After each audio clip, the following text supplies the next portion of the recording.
Assalamualaikum warahmatullahi wabarakatuh. Bertemu kembali dengan saya Haryati, CGP Angkatan 6 Kabupaten Banggai.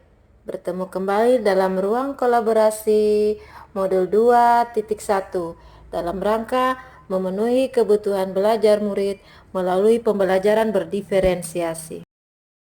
Salam dan bahagia, Ibu dan Bapak guru hebat. Perkenalkan kami dari kelompok sekolah dasar.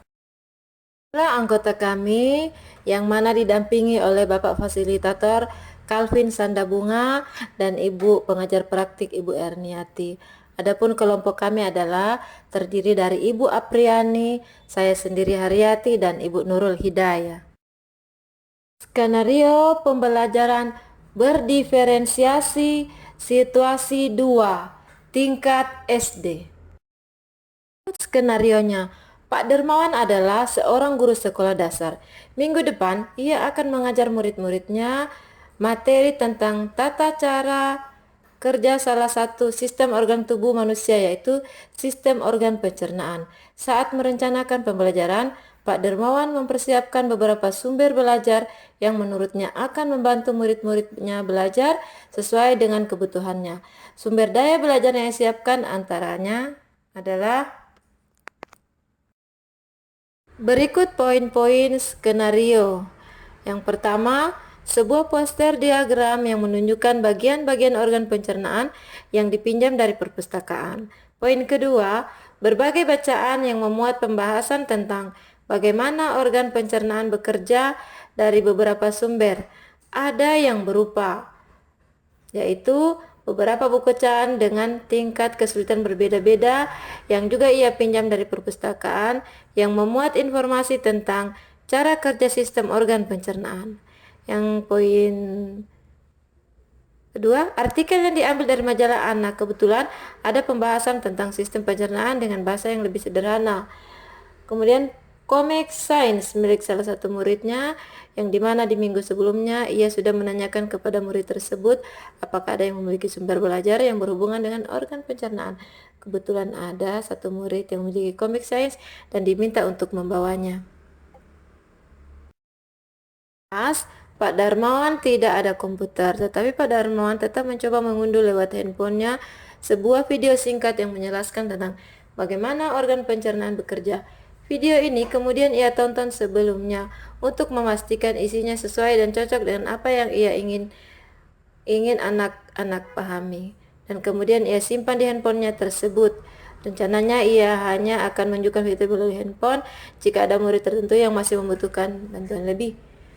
Yang poin 4, Pak Darmawan juga membuat kartu-kartu pertanyaan yang dapat digunakan untuk membantu murid mengkonstruksi sendiri pemahaman mereka tentang cara kerja sistem organ pencernaan dengan menjawab pertanyaan.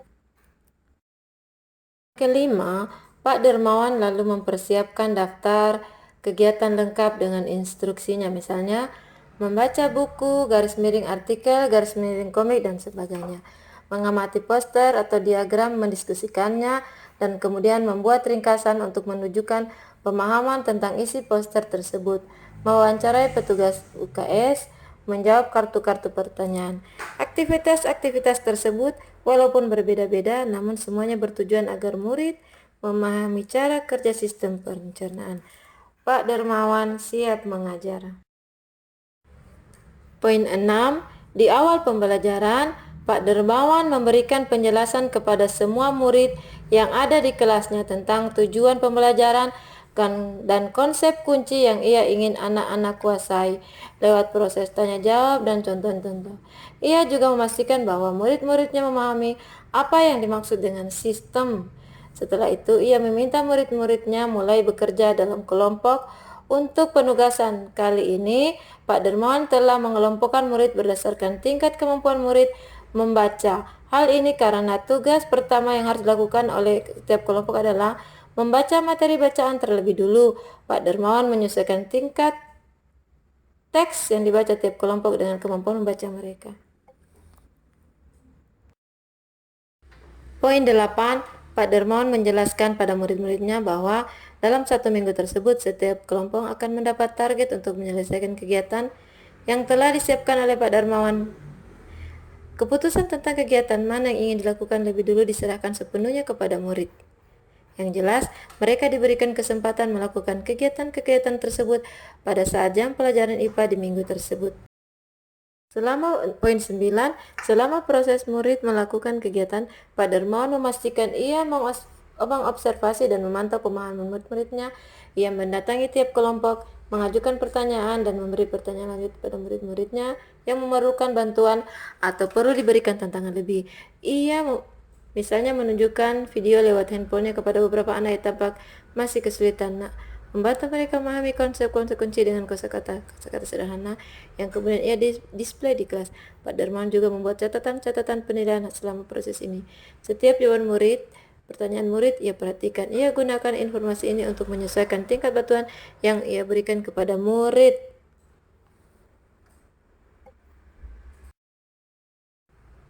Pak Darmawan kemudian melakukan penilaian untuk mengetahui sejauh mana murid-muridnya memahami materi tersebut. Ia kemudian membuat penilaian penjenjang tier assessment. Untuk murid-murid yang kemampuannya kurang, ia menugaskan mereka untuk menjelaskan alur pencernaan dalam sebuah diagram alur sederhana yang dilengkapi penjelasan singkat dengan menggunakan kosakata yang sederhana. Untuk murid-murid yang kemampuannya sedang, ia minta mereka membuat sebuah cerita narasi tentang alur pencernaan dengan kosakata yang bervariasi. Untuk murid-murid yang kemampuannya tinggi, ia meminta mereka membuat sebuah cerita kreatif dari perspektif masing anak. Makanan yang menarasikan alur pencernaan. Melalui tugas ini, penyusunan kalimat dan pemilihan kosakata yang digunakan tentunya lebih sulit. Pertanyaan 1. Apakah kebutuhan belajar murid yang berusaha dipenuhi oleh guru? 2. Bagaimana cara guru tersebut menentukan kebutuhan belajar? 3. Strategi pembelajaran apa yang digunakan? Yang terakhir 4. Bagaimana guru tersebut melakukan penilaian? Hasil diskusi kami, yang pertama menjawab poin 1. Kebutuhan belajar murid yang berusaha dipenuhi oleh Pak Darmawan yaitu kesiapan belajar dan profil belajar. Jawaban pertanyaan kedua adalah cara Pak Darmawan menentukan kebutuhan belajar dari aspek kesiapan dan profil belajar murid adalah sebagai berikut. Adapun aspek kesiapan belajar atau readiness, Pak Darmawan telah mengelompokkan murid berdasarkan tingkat kemampuan murid membaca dan memberikan teks yang dibaca tiap kelompok sesuai dengan kemampuan membaca mereka. Menyediakan berbagai buku bacaan dengan tingkat kesulitan yang berbeda-beda.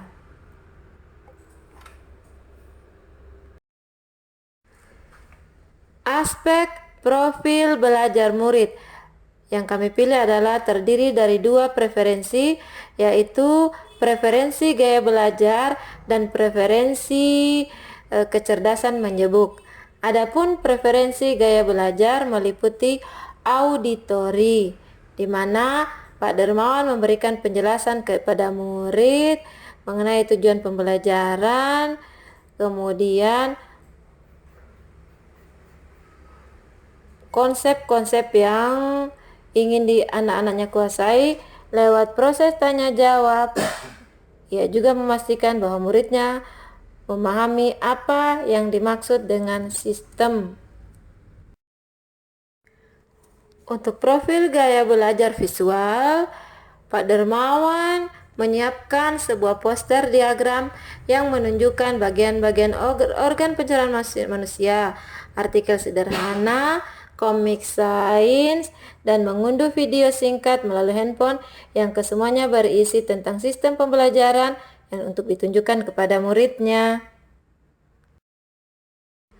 Preferensi gaya belajar visual.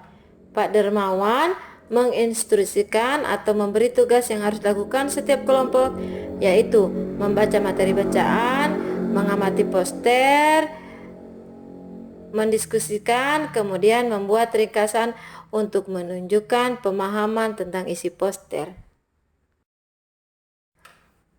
Adapun preferensi gaya belajar kinestetik, untuk memenuhi itu Pak Darmawan membuat kartu-kartu pertanyaan yang akan dijawab oleh murid. Kartu-kartu pertanyaan tersebut digunakan untuk membantu murid mengkonstruksi sendiri pemahaman mereka tentang cara kerja sistem pencernaan dan menyiapkan kegiatan mewawancarai petugas UKS. Yang kedua, preferensi kecerdasan menyemuk. Bagaimana dia? Pak Darmawan telah mengelompokkan murid berdasarkan tingkat kemampuan murid membaca. Hal ini karena tugas pertama yang harus dilakukan oleh setiap kelompok adalah membaca materi bacaan terlebih dahulu. Kemudian Pak Darmawan menyesuaikan juga teks yang dibaca tiap kelompok dengan kemampuan membaca mereka. Jawab soal nomor 3. Strategi pembelajaran yang digunakan oleh Pak Darmawan yaitu ada 3, strategi diferensiasi konten, strategi diferensiasi proses, dan strategi diferensiasi produk. Adapun strategi diferensiasi konten, pada saat proses pembelajaran, Pak Darmawan menggunakan berbagai jenis bahan bacaan yang berkaitan dengan materi pembelajaran. Ada poster, mengunduh video lewat handphone, kemudian menjelaskan tentang organ pencernaan, dan membuat kartu tanya.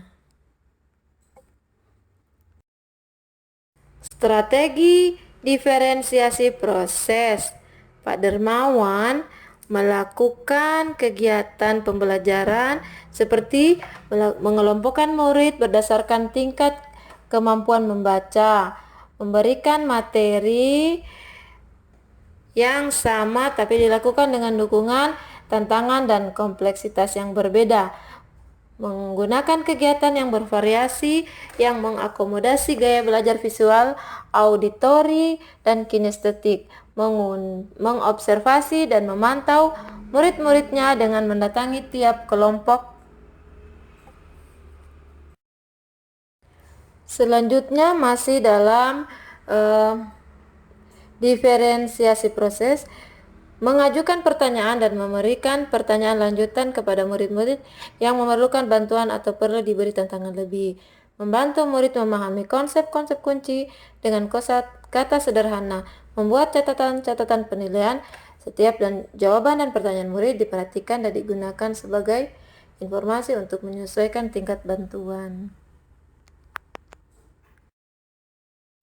Yang terakhir, strategi pembelajaran yang diambil oleh Bapak Darmawan yaitu strategi diferensiasi produk, di mana Pak Darmawan menjelaskan kepada murid-muridnya bahwa dalam 1 minggu tersebut, setiap kelompok akan mendapat target untuk menyelesaikan kegiatan yang telah disiapkan oleh Pak Darmawan.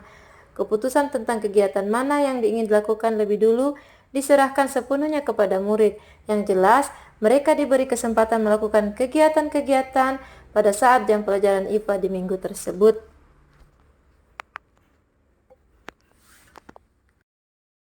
Jawaban dari pertanyaan 4. Cara Pak Darmawan melakukan penilaian adalah dengan melakukan penilaian formatif secara langsung dan penilaian berjenjang. Adapun penilaian formatif yaitu Pak Darmawan membuat catatan-catatan penilaian selama proses pembelajaran. Setiap jawaban murid, pertanyaan murid ia perhatikan. Ia gunakan informasi ini untuk menyesuaikan tingkat bantuan yang ia berikan kepada murid. Yang kedua, Pak Darmawan membuat penilaian berjenjang, tier assessment, untuk mengetahui sejauh mana murid-muridnya memahami materi dengan alur sebagai berikut. Untuk murid-murid yang kemampuannya kurang, ia menugaskan mereka menjelaskan alur pencernaan dengan kosakata yang sederhana. Untuk murid-murid yang kemampuannya sedang, ia minta mereka membuat cerita narasi tentang alur pencernaan dengan kosakata yang lebih bervariasi. Sementara untuk murid-murid yang kemampuannya tinggi, ia meminta Mereka membuat cerita kreatif dari perspektif seorang, menarasikan alur pencernaan dengan penyusunan kalimat dan pemilihan kosakata yang lebih rumit. Sekian dan terima kasih dari saya. Salam dan bahagia, dan semoga Bapak Ibu yang menonton video saya mendapat kebahagiaan di dunia dan akhirat. Wassalamualaikum warahmatullahi wabarakatuh.